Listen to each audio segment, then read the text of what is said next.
Hello everyone, welcome back. Chapter 4 के कुछ topic बाकी है, वो ये लेक्चर में हम देखेंगे। चलो, सेक्सुअली ट्रांसमिटेड इन्फेक्शन चैप्टर जो 4 है वो रिप्रोडक्टिव हेल्थ के बारे में है। उसके जो मोस्ट ऑफ टॉपिक है वो हमने देख लिए हैं। यूजुअली ये जो चैप्टर है वो MCQs के लिए है, थियरी ऑप्शन में पूछ सकते हैं। ओके, तो जो थोड़े टॉपिक बाकी है वो यहाँ पे हम पूरे कर लेंगे। सेक्सुअली ट्रांसमिटेड इन्फेक्शन या फिर सेक्सुअली ट्रांसमिटेड डिजीज़ भी बोलते हैं। शॉर्ट में इसे बोलते हैं STIs। ओके, ऐसे डिजीज़ जो सेक्सुअली ट्रांसमिट हो from one two another person. Infection or disease which are transmitted through sexual intercourse are collectively called sexually transmitted infection। Okay, ऐसे इन्फेक्शन या फिर डिजीज़ जो सेक्सुअल इंटरकोर्स के थ्रू ट्रांसमिट हो उसे बोलते हैं STI। It also called venereal disease VD और रिप्रोडक्टिव ट्रैक इन्फेक्शन। ओके, ये उसके दूसरे नाम है VD, वेनेरियल डिजीज़, या फिर RTI, रिप्रोडक्टिव ट्रैक इन्फेक्शन भी बोलते हैं। कौन कौन से सेक्सुअली ट्रांसमिटेड डिजीज़ है तो कुछ एग्जांपल यहाँ पे दिए हैं। Gonorrhoea, syphilis, genital herpes, chlamydiasis, genital warts, trichomoniasis, hepatitis B, and of course the most discussed infection in the recent year HIV lead to AIDS are some of the common STI। Okay, जैसे हमने chapter 8 में भी देखा है कि जो ads है वो ट्रांसमिट होता है बाय सेक्सुअल इंटरकोर्स। ओके, तो एड्स तो है ही जो सबसे ज़्यादा सीवियर कंडीशन है। एड्स जो डिजीज़ है उसका प्रॉपर क्योर नहीं है। ओके, तो एड्स, उसके अलावा ये कुछ दूसरे यहाँ पे एग्जाम्पल दिए हैं जो सेक्सुअली ट्रांसमिटेड होते हैं। ओके, अभी देखो बुक के अंदर सिर्फ नाम बताए हैं कि ये पर्टिकुलर डिजीज़ है, वो सेक्सुअली ट्रांसमिट हो सकते हैं, तो सबके आपको नाम याद रखना है। ओके, चलो, some of this infection like hepatitis B and HIV can also be transmitted by sharing of injection needles। Okay, HIV जो एड्स है वो कैसे होता है तो बॉडी फ्लूइड के थ्रू ट्रांसमिट होता है। सेम वे हिपेटाइटिस B के बारे में है। हिपेटाइटिस B जो है उसके अंदर क्या होता है तो लीवर के जो सेल है उसे बोलते हैं हिपेटिक सेल। ओके, तो वो डैमेज होने लगते हैं। ओके, ठीक है, तो हिपेटाइटिस B एंड HIV ये दोनों सिर्फ सेक्सुअल इंटरकोर्स के थ्रू ट्रांसमिट हो वैसा ज़रूरी नहीं है। काफ़ी बार जो इंजेक्शन की निडल है वो शेयर करने की वजह से हो सकता है। हमने देखा है चैप्टर 8 में कि पहले जो हॉस्पिटल्स होते थे उसमें एक पेशेंट को इंजेक्शन देने के लिए जो निडल या फिर सिरिंज यूज़ की वो दूसरे पेशेंट को दे देते थे। ओके, तो हो सकता है ये जो डिजीज़ है वो ट्रांसमिट, या फिर जो ड्रग्स लेने वाले लोग हैं वो एक दूसरे के साथ यूजुअली निडल सिरिंज शेयर करते हैं, तो वो भी रीज़न हो सकता है। Surgical instrument etcetera with infected person. Okay, surgical instrument है। ओके, ऐसा इंसान जिसकी कोई पर्टिकुलर सर्जरी हुई, ओके, वो HIV पॉजिटिव है, तो वो ही जो इंस्ट्रूमेंट है वो दूसरे नॉर्मल इंसान के सर्जरी के लिए यूज़ किए जाए विथआउट स्टेरिलाइजिंग। ओके, उसे अनइन्फेक्टेड किए बिना, सही से उसे वॉश किए बिना दूसरे इंसान पे यूज़ किए जाए तो भी ये डिजीज़ ट्रांसमिट हो सकते हैं। ब्लड ट्रांसफ्यूज़न से भी ये जो हिपेटाइटिस B एंड एड्स है वो ट्रांसमिट हो सकता है। From infected mother to foetus. Okay, infected जो मदर है उसमें से जो ये वायरस है वो ट्रांसमिट हो सकते हैं टू हर फीटस। ओके, तो ये अलग अलग क्राइटेरिया है कि कैसे HIV एंड जो हिपेटाइटिस B है वो ट्रांसमिट होते हैं। ठीक है, कौन कौन से? First sexual intercourse, second infected needle use करने से, सर्जिकल इंस्ट्रूमेंट, ब्लड ट्रांसफ्यूज़न से, या फिर जो इन्फेक्टेड मदर है उसके फीटस को ट्रांसमिट होके वाया प्लासेंटा ये जो वायरस है वो मिल सकते हैं, डिजीज़ क्रिएट हो सकता है। उसके बाद है except for hepatitis B, genital herpes, HIV infection and other disease are completely curable if detected early and treated properly। Okay, क्या बोला है कि हेपेटाइटिस बी है वो काफ़ी सीवियर टाइप का सेक्सुअली ट्रांसमिटेड डिजीज़ माना जाता है। उसके अलावा के ये बाकी सारे डिजीज़ है, जेनेटल हर्पीस या फिर HIV के इन्फेक्शन, वो सारे क्योरेबल है अगर अर्ली डिटेक्शन हो और उनका प्रॉपर ट्रीटमेंट हो तो। Early symptoms of most of these are minor and include itching। Okay, symptoms क्या क्या हो सकते हैं सेक्सुअली ट्रांसमिटेड डिजीज़ के? तो इचिंग हो सकता है, फ्लूइड डिस्चार्ज हो सकता है बॉडी में से, स्लाइट पेन, स्वेलिंग हो सकता है जो जीनेटियल रीजन है वहाँ पे। ओके, जीनेटियल रीजन में इचिंग होना, फ्लूइड डिस्चार्ज होना, स्लाइट पेन एंड स्वेलिंग होना। इन्फेक्टेड फीमेल में often be asymptomatic and hence may remain undetected for long. Okay, कि यूजुअली जो सेक्सुअली ट्रांसमिटेड डिजीज़ है उसमें फीमेल के अंदर जल्दी सिम्टम्स नहीं दिखते। ओके, सीधी बात है, सिम्टम्स नहीं दिखेंगे तो डिटेक्ट नहीं होगा डिजीज़। ओके, तो काफ़ी साल तक ये जो फीमेल्स होते हैं उनमें डिजीज़ डिटेक्ट नहीं हो पाता और उनका प्रॉपर ट्रीटमेंट नहीं हो पाता। This could lead to complication later. उसकी वजह से फीमेल के अंदर दूसरे कॉम्प्लिकेशंस हो सकते हैं, जैसे कि pelvic inflammatory disease. Okay, pelvic मतलब जो एब्डोमिनल रीजन है वहाँ पे इन्फ्लामेशन हो जाए, उसे बोलते हैं पेल्विक इन्फ्लामेटरी डिजीज़ हो सकता है, एबॉर्शन हो सकता है, एक्टोपिक प्रेगनेंसी। एक्टोपिक प्रेगनेंसी मतलब जो एम्ब्रियो मोरुला स्टेज में है वो नॉर्मल कंडीशन में क्या होता है, अटैच होता है विथ एंडोमेट्रियम। ओके, ये केस में फीमेल के अंदर जो एम्ब्रियो है वो बनेगा पर वो यूटेरस के साथ अटैच नहीं हो पाएगा। सीधी बात है, यूटेरस के साथ अटैच नहीं होगा तो मिसकरेज हो जाएगा, वो ज़्यादा दिन सर्वाइव नहीं कर पाएगा। तो ये जो कॉम्प्लिकेशन है उसे बोलते हैं एक्टोपिक प्रेगनेंसी। इनफर्टिलिटी हो सकता है कि वो जो वुमन है वो चाइल्ड प्रोड्यूस करने के लिए एबल ना हो। Even cancer of the reproductive tract. Okay, reproductive tract का कैंसर हो सकता है। STIs are a major threat to healthy society. Therefore, prevention or early detection and cure of this disease are necessary। Okay, कि ये जो disease है उनकी वजह से काफ़ी सारे कॉम्प्लिकेशन क्रिएट होते हैं सोसाइटी में, इसीलिए इनका prevention, early detection and treatment करना काफ़ी ज़्यादा ज़रूरी है। ओके, चलो ये जो पॉइंट है वो खास याद रखना कि ये फीमेल के रिगार्डिंग है कि फीमेल में सिम्टम्स नहीं दिखते, इसीलिए क्या होता है कि ज़्यादा टाइम तक वो जो पर्टिकुलर वायरस है वो डिटेक्ट नहीं होगा, उसकी वजह से ये सारे कॉम्प्लिकेशन फीमेल के अंदर क्रिएट हो सकते हैं। These infections seen very high among person in the age of 15 to 24 years। Okay, जो सेक्सुअली ट्रांसमिटेड डिजीज़ है वो यूजुअली जो 15 to 24 ईयर्स के जो लोग होते हैं उनमें ज़्यादा देखने को मिलता है। There is no reason to panic because prevention is possible. Okay, ये डिजीज़ का प्रिवेंशन पॉसिबल है।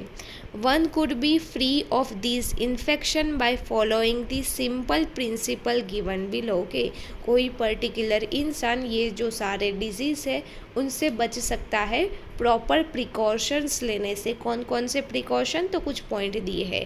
First, avoid sex with unknown partner and multiple partner. Okay, जो अननोन या फिर मल्टीपल पार्टनर है उनके साथ सेक्स अवॉइड करना चाहिए, सीधी बात है, सेक्सुअली ट्रांसमिटेड डिजीज़ है। Okay, always try to use condom during coitus. Okay, condom का यूज़ करना चाहिए। In case of doubt, one should go to qualified doctor for early detection and get complete treatment if diagnosis with infection। Okay, अगर कोई particular इंसान को infection हो भी गया कोई टाइप का STI हो भी गया तो डॉक्टर के पास जाके उसका पर्टिकुलर डिटेक्शन एंड ट्रीटमेंट लेना ज़रूरी है। क्यों? क्योंकि ये जो डिजीज़ है उनका अगर ट्रीटमेंट या फिर डिटेक्शन नहीं हुआ तो वो आगे जाके ज़्यादा कॉम्प्लिकेशन क्रिएट कर सकते हैं, पर्टिकुलर इंसान का डेथ भी हो सकता है। ओके, तो अगर कोई इंसान के अंदर थोड़े भी नॉर्मल सिम्टम्स है लाइक ईचिंग या फिर स्वेलिंग जैसे कोई symptoms in their particular reproductive tract, तो जो क्वालिफाइड डॉक्टर है उनका कंसल्ट लेना चाहिए। चलो, तो ये था सेक्सुअली ट्रांसमिटेड डिजीज़ जिनके कुछ सिम्टम्स, कॉम्प्लिकेशन, कौन कौन से डिजीज़ है उनके नाम और प्रिवेंशन दिए हुए हैं। ओके, चलो नेक्स्ट टॉपिक है हमारा इनफर्टिलिटी। देखो क्या है infertility. A large number of couple all over the world including India are infertile. Infertile मतलब क्या? They are unable to produce children. Okay, कि पूरे दुनिया में इंक्लूडिंग इंडिया काफ़ी सारे ऐसे कपल्स है they are not able to produce children. Okay, तो ये जो कंडीशन है उसे बोलते हैं इनफर्टिलिटी। इनफर्टिलिटी का जो रीज़न है वो मेल या फिर फीमेल दोनों के अंदर हो सकते हैं रीज़न। ओके, देख रहे हैं आगे टॉपिक में हम। Reason for this could be many. Okay, काफ़ी सारे रीज़न हो सकते हैं, जैसे कि कुछ फिजिकल रीज़न, कॉन्जेनेटल मतलब बाय बॉर्न कोई रीज़न है, डिजीज़ बॉडी के अंदर कोई दूसरा डिजीज़ है उसकी वजह से इनफर्टाइल हो जाता है, ड्रग्स हो सकते हैं रीज़न, इम्यूनोलॉजिकल और इवन साइकोलॉजिकल। ओके, तो ये सारे रीज़न हो सकते हैं। फिजिकल, कॉन्जेनेटल, डिजीज़, वो पर्टिकुलर इंसान ड्रग अल्कोहल ले रहा है तो भी इनफर्टिलिटी हो सकता है, इम्यूनोलॉजिकल रीज़न हो सकते हैं या फिर साइकोलॉजिकल रीजंस हो सकते हैं behind infertility. In India, often the female is blamed for the couple being childless. Okay, India के अंदर यूजुअली चाइल्डलेस होने के लिए फीमेल को जिम्मेदार माना जाता है, but the problem lies in the male partner too. Okay, male partner के अंदर भी प्रॉब्लम हो सकता है। काफ़ी बार जो स्पर्म काउंट है वो लो है या फिर स्पर्म का प्रॉपर मोटिलिटी नहीं है। ओके, स्पर्म एग को पेनिट्रेट नहीं कर सकते। ओके, तो काफ़ी सारे रीज़न हो सकते हैं मेल के अंदर भी, मेल पार्टनर में भी, जिसकी वजह से वो जो कपल है वो चाइल्डलेस हो सकता है। Okay, specialise health care unit जैसे कि infertility clinic could help in diagnosis and corrective treatment of some of this disorder. Okay, कि स्पेसिफिक अभी क्लिनिक अवेलेबल है जैसे कि इनफर्टिलिटी क्लिनिक, वो हेल्प करते हैं कपल्स को डायग्नोसिस करने में कि कौन सा ऐसा रीज़न है जिसकी वजह से वो पर्टिकुलर कपल इनफर्टाइल है, और हेल्प करते हैं। यहाँ पे हम अलग अलग टेक्निक्स के बारे में देखेंगे कि अगर कोई कपल इनफर्टाइल है, चाइल्ड नहीं हो रहा, तो कौन कौन से टेक्निक अभी अवेलेबल है। Okay, and enable this couple to have children. अभी देखो जो मैंने बात की कि अलग अलग हमें टेक्निक्स के बारे में देखना है जिसके थ्रू जो इनफर्टिलिटी है वो क्योर हो सकता है। ठीक है, तो अलग अलग कौन से टेक्निक है देखो। असिस्टेड रिप्रोडक्टिव टेक्नोलॉजी, शॉर्ट में इसे बोलते हैं ART। ओके, तो क्या है ये टेक्नोलॉजीज में देखते हैं। फर्स्ट है इन विट्रो फर्टिलाइजेशन और test tube baby. Okay, in vitro मतलब बॉडी के बाहर फर्टिलाइजेशन हो रहा है, उसे बोलते हैं इन विट्रो। इन विट्रो यानी कि बॉडी के बाहर, यूजुअली लेबोरेटरी में। इन विवो यानी कि बॉडी के अंदर। ओके, तो यहाँ पे फर्टिलाइजेशन कहाँ होता है, इन विट्रो, लेबोरेटरी के अंदर। ओके, लेबोरेटरी के अंदर फर्टिलाइजेशन हुआ और जो बेबी है वो ग्रोथ होगा, उसे बोलते हैं टेस्ट ट्यूब बेबी। देखो क्या है, IVF in vitro fertilisation outside the body in almost similar condition as that in the body. Okay, क्या किया जाता है, तो लेट्स से ये है स्पर्म और ये है एग। ओके, तो लेबोरेटरी के अंदर ऐसी कंडीशन बनाई जाती है जो नॉर्मल ह्यूमन बॉडी में प्रेजेंट हो, ओके, देन वो जो कंडीशन है वहाँ पे एग एंड जो स्पर्म है दोनों का फ्यूज़न करवाया जाता है, जाइगोट फॉर्मेशन होगा, ओके। तो ये फर्टिलाइजेशन कहाँ करवा रहे हैं? लेबोरेटरी में। कैसी कंडीशन बनाई? Similar condition as that in the body, जो नॉर्मल ह्यूमन बॉडी में होती है वैसी कंडीशन क्रिएट की जाती है एंड फर्टिलाइजेशन करवाया जाता है outside the body in laboratory. तो ये जो फर्टिलाइजेशन है उसे बोलते हैं IVF। ओवा फ्रॉम द वाइफ और donor and sperm from the husband और डोनर आर कलेक्टेड। क्या किया जाता है? तो जो वाइफ है या फिर कोई दूसरी फीमेल डोनर वो अपना एग डोनेट करती है, सेम वे हस्बैंड या फिर स्पर्म जो है वो एबल नहीं है तो दूसरा मेल डोनर उसके स्पर्म, ओके, ये दोनों के बीच में लेबोरेटरी के अंदर फ्यूज़न करवाया जाएगा। Then they are induced to form zygote under similar condition in the laboratory, okay. सीधी बात है, मेल एंड फीमेल के जो गैमेट है स्पर्म एग सेल दोनों के बीच में फ्यूज़न होगा, जाइगोट फॉर्मेशन होगा, ओके। देन वो जो जाइगोट है वो फीमेल के अंदर जाइगोट में से जो बनेगा एम्ब्रियो वो फीमेल के अंदर ट्रांसफ़र करवाया जाता है। देखो कैसे कैसे वो जो जाइगोट या फिर एम्ब्रियो है वो ट्रांसपोर्ट करवा सकते हैं। तो फर्स्ट है ZIFT, मतलब zygote intra fallopian transfer, okay. इसमें क्या किया जाता है? तो जाइगोट या फिर early embryo with up to 8 blastomere could then be transfer into fallopian tube, okay. Fertilisation sperm and egg के बीच में, ओके, फर्टिलाइजेशन लेबोरेटरी में किया, जाइगोट फॉर्मेशन हुआ। अब ये जो जाइगोट है वो या फिर जाइगोट का थोड़ा डेवलपमेंट होके 8 सेल्यूलर स्टेज बनेगा वो, ओके। तो ये दोनों में से कोई भी जो फीमेल का फैलोपियन ट्यूब है उसके अंदर ट्रांसफ़र करवाया जाता है by that particular technician, okay. तो ये जो मेथड है उसे क्या बोलते हैं? ZIFT, जाइगोट ट्रांसफ़र करवाया फैलोपियन ट्यूब में, ओके। फर्टिलाइजेशन बॉडी के बाहर किया था, क्यों?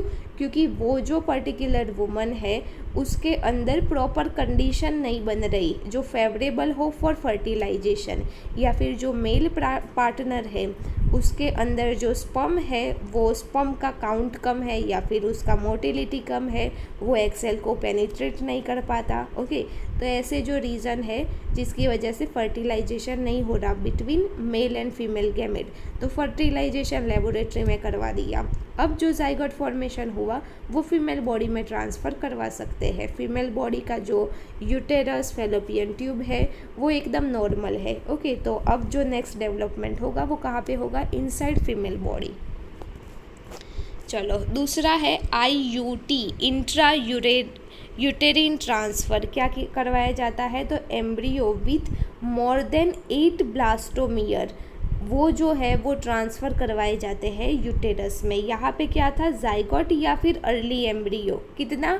8 ब्लास्टोमियर जितना। वो कहाँ पे ट्रांसफ़र करवाया? फैलोपियन में। अगर वो 8 से ज़्यादा सेल्यूलर स्टेज का हो तो वो एम्ब्रियो ट्रांसफ़र करवाना पड़ता है यूटेरस में। तो ये जो टेक्निक है उसे क्या बोलते हैं? IUT, intra यूटेरिन transfer. उसके बाद है इन विवो फर्टिलाइजेशन। क्या किया जाता है? तो इन विवो मतलब बॉडी के अंदर फर्टिलाइजेशन होगा। ये केस में क्या होगा? तो मेल है या फिर जो फीमेल है उनके अंदर एग या फिर स्पर्म के अंदर कुछ डिफेक्ट है तो दूसरा कोई डोनर है उसका स्पर्म या फिर जो एग है वो ट्रांसफ़र करवाया जाता है।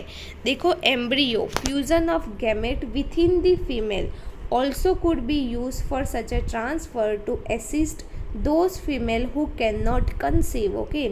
जो एम्ब्रियो है बना है by gamete fusion female body के अंदर, वो जो एम्ब्रियो है वो निकाल के दूसरी फीमेल के अंदर ट्रांसफ़र करवाया जाता है। उसके बाद है GIFT मतलब गैमेट इंट्राफैलोपियन ट्रांसफ़र। देखो आगे क्या था? ZIFT जाइगोट का ट्रांसफ़र करवाया। यहाँ पे फैलोपियन ट्यूब में जिसका ट्रांसफ़र करवाना है वो है गैमेट का, ओके। यूजुअली जो हस्बैंड है उनका स्पर्म काउंट कम है तो दूसरे मेल डोनर का स्पर्म ट्रांसफ़र करवाया जाता है फैलोपियन ट्यूब में। ओके, तो इसे बोलते हैं gamete transfer in fallopian tube, GIFT, gamete intrafallopian transfer. Okay, आपको मेन वर्ड्स याद रखने हैं। ओके, मेन जो है GIFT, तो gamete intrafallopian transfer. Okay, ZIFT, zygote intrafallopian transfer. Okay, तो फुल फॉर्म याद रखोगे, कॉन्सेप्ट आपको समझ में आ जाएगा कि भाई GIFT में गैमेट ट्रांसफ़र करवाए, ZIFT में ज़ाइगोट ट्रांसफ़र करवाया। इंट्रासाइटोप्लाज्मिक स्पर्म इंजेक्शन, जिसे बोलते हैं ICSI। चलो, इसमें क्या करते हैं, sperm is directly injected into ovum. Okay, अगर जो स्पर्म है वो ओवम को पेनिट्रेट करके, उसका जोना पेल्यूसिडा पेनिट्रेट करके अंदर नहीं जा रहा है, ओके, तो ये कंडीशन में क्या करवाया जाता है, फीमेल का जो ओवम है उसके अंदर सीधा सीधा इंजेक्शन के थ्रू जो स्पर्म है वो ट्रांसफ़र करवाया जाता है। ओके, जो एग का साइटोप्लाज्म है उसके अंदर, तो इसे बोलते हैं intracytoplasmic sperm injection. Okay, sperm is directly injected into the ovum. क्यों? क्योंकि स्पर्म एबल नहीं है ओवम का जो जोना पेल्यूसिडा है उसे पेनिट्रेट करने के लिए। Artificial insemination, the semen collected either from a husband or a healthy donor is artificially introduced either into vagina or into uterus। क्या किया जाता है, दूसरा जो मेल डोनर है उसके अंदर से सीमेन जो है वो कलेक्ट किया जाता है और आर्टिफिशियली ट्रांसफ़र करवाया जाता है फीमेल के वजाइना या फिर यूटेरस के अंदर। ओके, अगर यूटेरस के अंदर सीमेन ट्रांसफ़र करवाया तो उसे बोलते हैं intra uterine insemination, IUI, intra uterine insemination. मतलब क्या, यूटेरस के अंदर जो हेल्दी डोनर या फिर हस्बैंड है उसका सीमेन ट्रांसफ़र करवा रहे हैं। Semen transfer in uterus which is IUI, intra uterine insemination. Okay, तो ये भी अलग अलग टेक्निक्स है। देखो यहाँ पे फुल फॉर्म आपको खास याद रखने हैं कि IUI, intra uterine insemination, AI, artificial insemination, GIFT, gamete intrafallopian transfer. Okay, तो सबके फुल फॉर्म है वो खास याद रखने के। ओके, तो ये जो टॉपिक थे वो थे इनफर्टिलिटी के टॉपिक। ओके, तो यहाँ तक रखते हैं। Thank you.